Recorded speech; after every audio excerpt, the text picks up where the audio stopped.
On a la chance cette année d'avoir une équipe complète avec beaucoup de leaders à tous les postes et sur lesquels on peut s'appuyer, dont font partie Tix ou Mathias par exemple, ou Josh qui nous a quittés.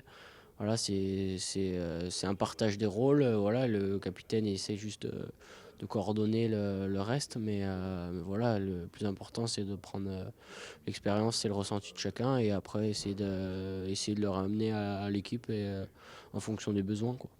Go! Pousse, pousse, pousse! Tu vas manger. Allez, allez, allez! Pousse, pousse! Aujourd'hui, on est sur le concept d'équipe responsable avec à la fois des leaders identifiés et dans cette co-responsabilité, chacun peut être capitaine à son tour.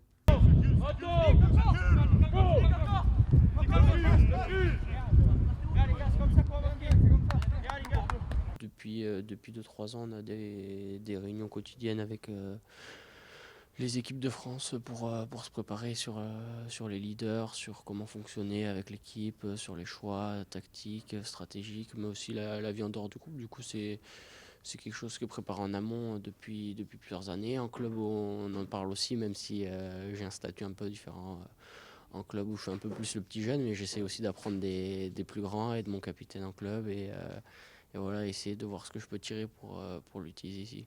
Et c'est une transmission comme eux, ils me transmettent, j'essaie de transmettre au maximum avec mes copains ce qu'on sait et ce qu'on peut améliorer.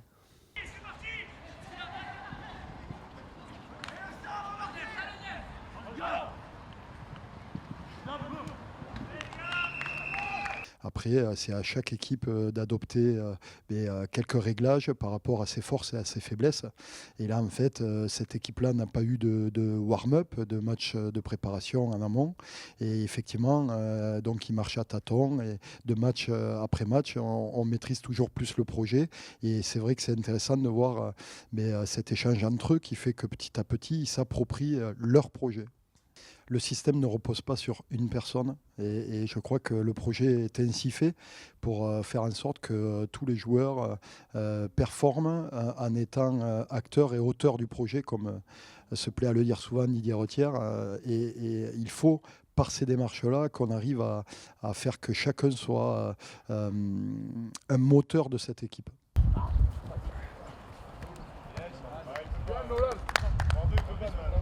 Je pense que c'est important pour trouver des solutions, que ce soit dans la vie de groupe ou sur le terrain.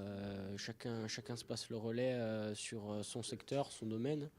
Et voilà, on est capable de tirer des conclusions chacun pour essayer de faire avancer l'équipe. Demain, on met la même intensité et encore plus de violence, d'accord? On va faire des choses simples mais violentes, ok? Allez. Bien les mecs, bien. 1, 2, 3, France. Pas de demi-choix. Top. Confiance. 1, 2, 3!